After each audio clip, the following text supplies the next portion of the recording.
Today I'm going to read the story High as a Hawk by T.A. Barron. It is based on a true story about it's called A Brave Girl's Historical Climb. So as I read, the story is filled with figurative language. See how many examples of figurative language you can identify as I read. Darkness covered me like a heavy quilt. I could barely see my horse's ears or the horses of my pa and Mr. Mills riding beside me. I could only hear the hooves clomping, that old howl hooting, and sometimes Pa coughing. Then, between the spruce branches, I saw something, the very top of long peaks glowing in the sunrise. The whole mountain looked pinker than a ripened peach, and big too, way too big to climb.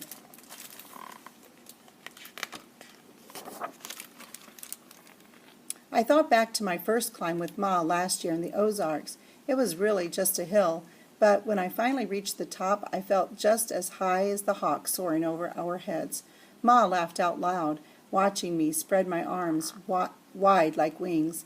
That's when she told me her dream, to climb Long's Peak in Colorado, with Enos Mills, the famous mountain guide who loved that place so much he wanted to make it a national park. And best of all, she told me that Pa was going to take her there for her next birthday. She just didn't tell me she was going to die first. We tied up the horses at the trailhead, and I glanced up at the peak. Lord, it was high.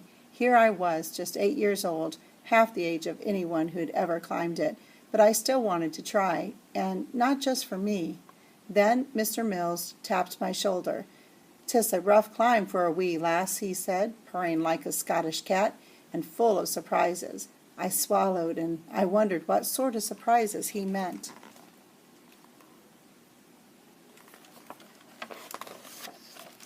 So right away the trail started climbing up, up, up, steeper than my attic stairs. I slid on the frosty grass and I scraped both my knees.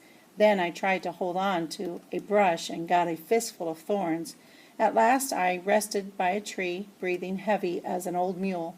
My sides ached, my knees throbbed, my head up ahead Pa was coughing. Why couldn't Ma have picked something easier? The peak winked at me through the branches.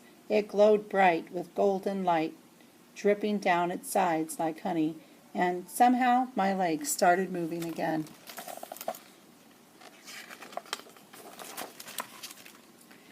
Hand over hand, we pulled ourselves up a cliff wall. Rocks broke off and clattered to the bottom. Pa took forever to get up. When he did, his face looked whiter than aspen bark. "No more," he said. "This altitude, too much." He turned to me. "Sorry, Pumpkin. I'd hoped we could do it for your Ma." Something about his words made me forget my sore knees and stand a little taller. "Do you think I could keep going, Pa? Just a little higher?" I was hoping maybe to see a hawk. He looked at me for a long time. "Well, all right, but see you do just what Mr. Mills says." He gave me a wobbly smile. "Spread your wings, girl, for all of us."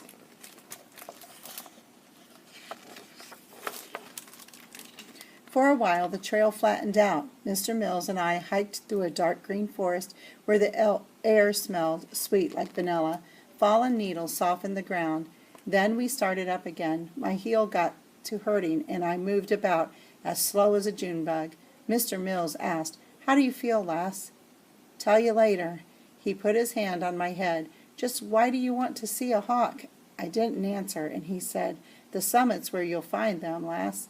But we must get up there by mid-afternoon, or we'll never make it back before dark." My legs moved a bit faster.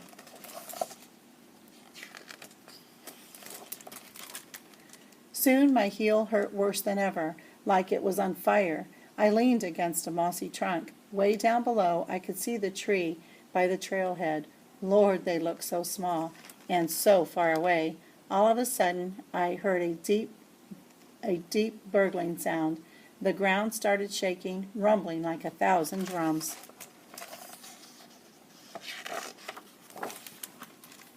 Just then a great bull elk bounded out of the trees, busting through the branches with his rack. He ran right in front of us, followed by a herd of 70 or 80 or more.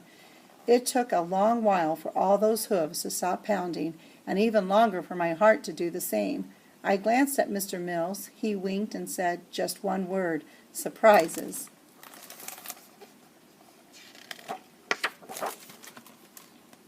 As the trail ran past a meadow, Mr. Mills told me how he wanted to make this whole wilderness a national park. "Some say I'm crazy to try," he sighed, "and they're probably right." I pulled off my boots, a giant blister. Mr. Mills wrapped my foot with his handkerchief. "Looks bad, lassie. We should turn back." "No, I'm not quitting. Not yet, at least." I grabbed my boot, glanced up at the sun. "Let's go. It's past noon already." His eyebrows lifted. "You're a sturdy lass, you are, and you give me courage for my own climb." We scrambled up a rocky ridge. The wind howled and made us lean like broken fence posts. Then we came to a fir tree, standing all by itself. I bent down and I touched its twisted roots, and just a little I smiled. My ma would have loved this old tree. Mr. Mills nodded. "You miss her, I wanted to answer, but the wind swallowed my words and made my eyes water.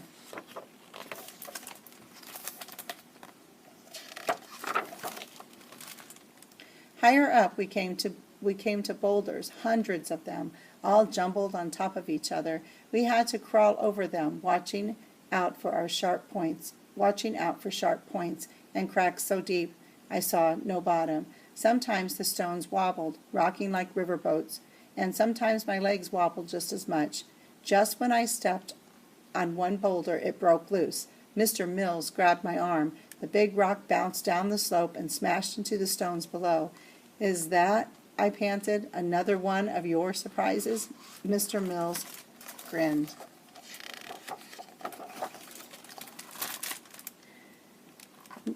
Now came the snow, up to my knees. My feet started hurting again, this time from the cold, and the air felt too thin to breathe.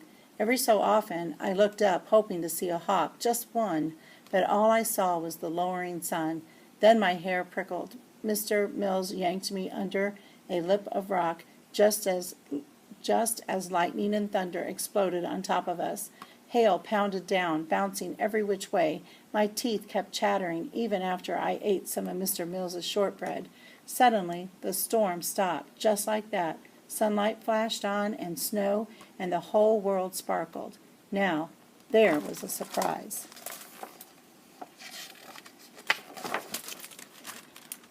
Far as I could see, there was snow. Mr. Mills jumped into it like some kind of mountain goat. "Come on, lass." But when I stood, my legs felt stiffer than icicles. I stepped into a drift, and I broke right through. Snow was smothering me. Mr. Mills finally hauled me out, but I was shaking like a rattle, and my whole body ached. I shook my head. "Let's go back." He shrugged sadly. "All right, lassie. Let's just mount that wee ledge over there before we turn around." I said no, but he'd already started to climb the ledge. Cramped and cold, I hobbled after him, my head hanging low. With frozen fingers, I pulled myself up. This was no ledge. This was the summit. Below me stretched a whole world of rock ridges, cloud ridges, and more. A string of lakes gleaming like a great blue necklace. A sea of endless light washing over the mountains. And then soaring out of the sky, a pair of shining wings. Mr. Mills squeezed me hard. "You did it, lass. So tell me now, how do you feel?" I drew a long, slow breath, high as a hawk. Okay, and that is the end. You can pause your screen and read the rest of the story. This author's note will tell you a little bit more about the real climb. Thank you for watching.